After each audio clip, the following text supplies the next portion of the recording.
Okay, so you know how on the deep dive we take what you send us and really try to get to the bottom of it?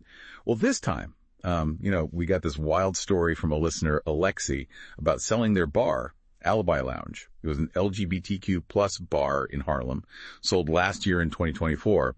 And we got to figure out if this is just, whether the business deal's gone wrong or if there's some serious legal stuff, maybe even worse, going on. Yeah, and just reading through Alexi's account, there are some red flags right off the bat.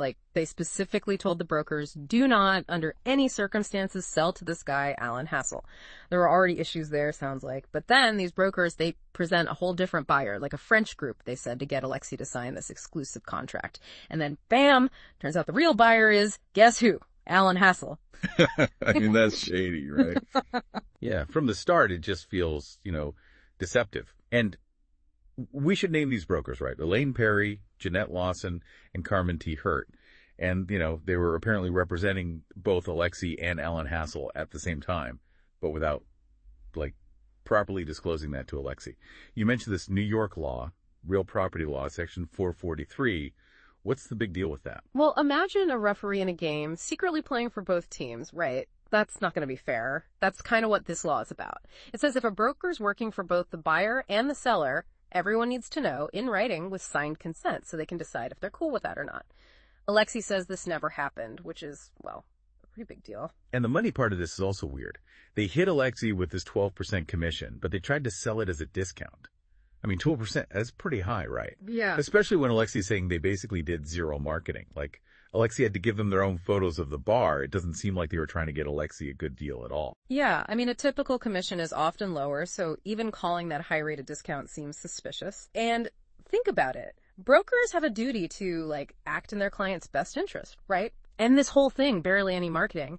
Pushing for Hassel, even though Alexi said no, this whole hidden dual agency thing, it's like they were more interested in their own payday than anything else. Okay, so let's get to this whole lease situation. Mm-hmm. So Alexi actually introduces Hassel directly to their landlord, this guy Morty, and they work out the lease terms on their own. But then Elaine Perry, she comes in and demands a $35,000 commission. For, doing what exactly? Yeah, that's a huge red flag. They weren't involved in the lease negotiations at all, so asking for a commission on that is, super sketchy.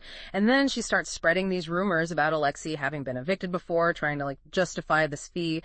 But Alexi says it's completely made up. And get this, Alexi actually renewed their lease on Fox 5 News. It's public record. So they're trying to squeeze money out of Alexi every step of the way. And then we get to the sale. It closes in July of 2024. Hassel takes over the bar, starts bringing in money. But Alexi only gets a small part of what they're owed. The final payment, this big chunk due in October, never comes. And then Hassel, he just ghosts Alexi and throws out this ridiculous proposal, a 2-year payment plan. It really feels like Hassel never intended to pay in full. These stalling tactics, this totally unreasonable payment plan. It's a classic move when someone's trying to get out of paying what they owe. And there's more. Alexi specifically asked for certain legal protections in the sale agreement. Things like a UCC1 filing and clawback clauses. But those weren't included. Can you break down why those are so important? Sure. Imagine you're buying a car and you take out a loan, right? The lender usually files something called a lien. That gives them a legal claim to your car until you pay off the loan.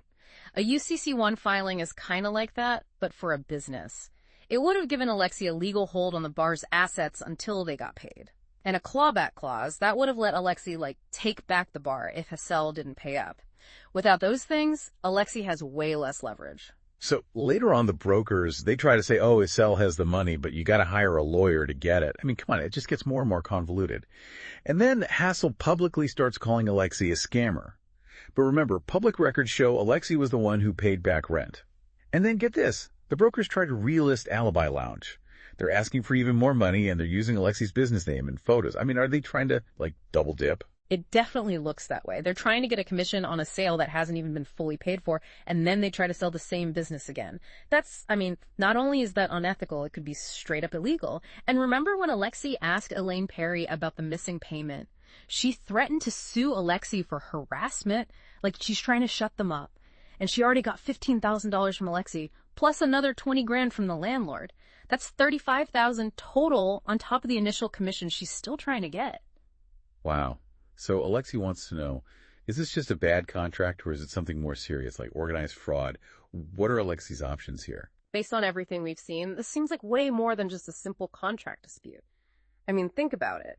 The deception about the buyer from the beginning, the hidden dual agency, all these questionable fees, the non-payment, the public defamation, and then trying to relist the bar using Alexi's stuff, that sure looks like a pattern of potentially fraudulent behavior.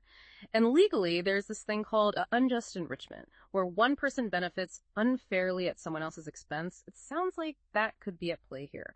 The authorities declined to get involved before, but with this new development, this relisting attempt, that might change things, especially regarding their license with the Department of State. Honestly, Alexi needs to find a good lawyer in NYC, hopefully one who does pro bono work and specializes in this kind of stuff. The way it seems like the broker's actions and Hassel's non-payment are all connected, that's a big aha moment. It's like, this might not be a bunch of random things happening. And for everyone listening, this is why you got to be so careful. Ask a lot of questions, get your own legal advice, especially when you're dealing with big deals like this. It makes you wonder what's going on that lets situations like this even happen, and how can we protect ourselves? Something to think about. Thanks for joining us for this deep dive.